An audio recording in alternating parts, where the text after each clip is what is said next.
incident. Well, Lurie, as always, thanks for having me on. And you just said it best. Look, people are not going to like what I have to say about this. What else could the university have done? Well, honestly, not Mm. much in the current culture of university and organizational responses. They are inadequate. Let's just walk through Mm. what they did. And that inadequate part is key. I'm going to come back to that. Let's talk about what they did. They kicked the guy out. Yes. The athletic director met with the Duke student. The university, BYU in this regard, issued a formal statement that did mention explicitly racism and prejudice. And of course, the athletic director talked at the game. As inadequate as that was, he took time to do that. I'm surprised we got this far with BYU. Wow. I'm surprised we got this far. And let me tell you why. That university is 81% white. It is Yes. 0.4% black. 0.4% black. Black people, why are you there? They have told and shown you for centuries they don't want you there unless you are running or dribbling a ball. Get out, in the words of Jordan Peele. And that's what we saw with Rachel Richardson. Of course, they had to go there to play that game. And I'll tell you, Lurie, I've been in situations like that playing ball. I remember playing a football game, playoff game in Tennessee in high school against Sevier County. Shout out to Riverdale High School in Murfreesboro, Tennessee, where I went. And we had to wear our entire uniform, get off of the bus, run onto the field, play the game. They are yelling racial slurs at us. They are throwing stuff with us. After the game, after we spanked their tail, we had to run back to the bus. They are throwing rocks at us. We had to keep our helmets on, drive 30 minutes down the road to just change our clothes. This environment has not changed. These environments have shown and told us that they do not want us there. We have to do something differently when we are talking to black people, and that is to prepare our children, prepare their mental and emotional health to go into the lion's den, to go into the fire, because for some reason we have not properly prepared the current generation for these incidents. We have told them that they are a thing of the past, that people are more colorblind than they used to be. They are not. Ooh. BYU has showed us who they are. And again, I'm surprised that we even got this far. Yeah, if I'm hearing you correctly, Dr. Ray, this is about the best some of these colleges and institutions are actually set up to do. Am I understanding you correctly? Yeah, I mean, that's exactly right. I mean, look, if we look at the current law, so there are a couple of parts to break down. And as a lawyer, you get all of this. On one hand, well, first let me say universities and university employees, particularly administrators, not exactly professors, but I wear different hats at the university, and I'll tell people, once you become an administrator, you are part of the Yeah. system in a very different way That's that you right. are not as a professor where we have more That's right. academic freedom. When you become an administrator, you essentially go through a boot camp of ways to protect the institution.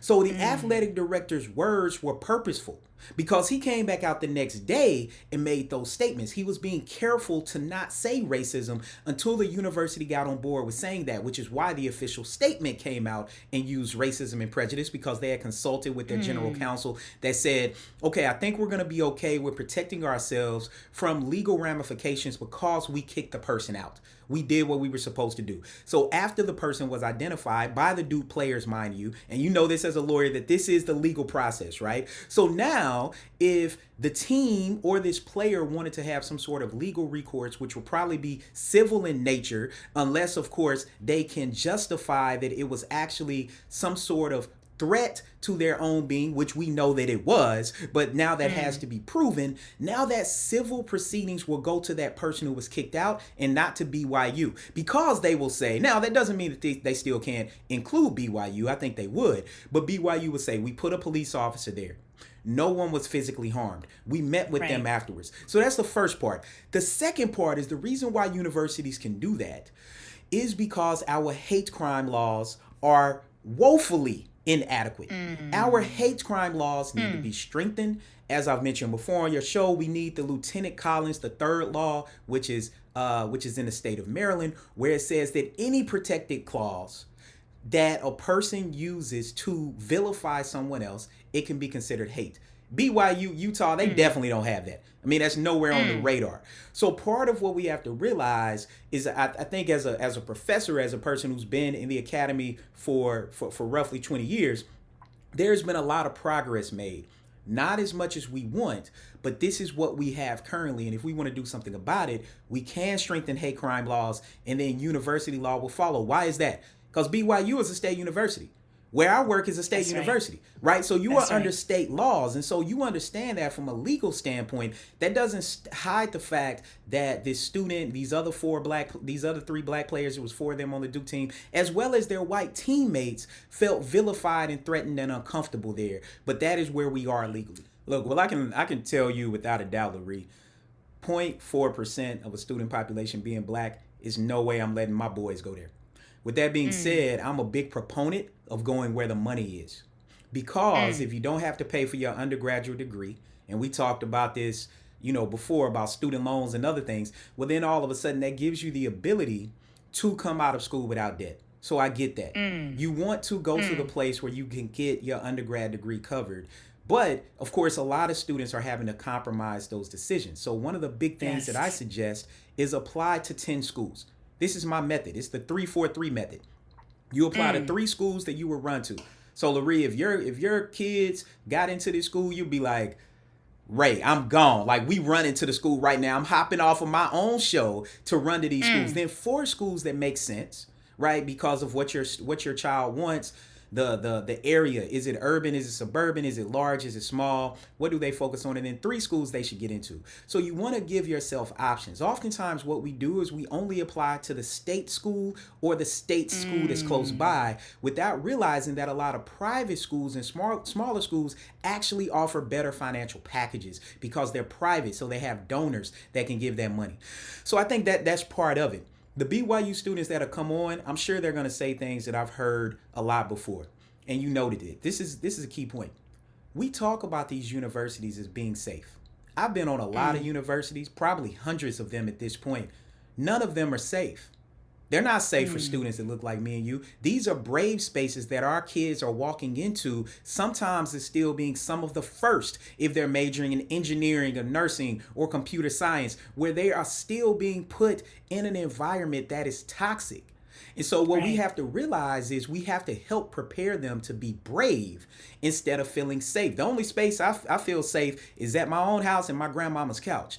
And so it's one of those things where you go to where safety is, but realize that we are putting our kids into a brave environment. And I don't think that our generation, whether that be young generation, or whether that be Generation Xers, older millennials, we are not preparing our kids to go into those brave spaces. Yeah. Well, I think so. Let's first talk about what BYU should do with those other students that were at the game, because they were bystanders heckling as well.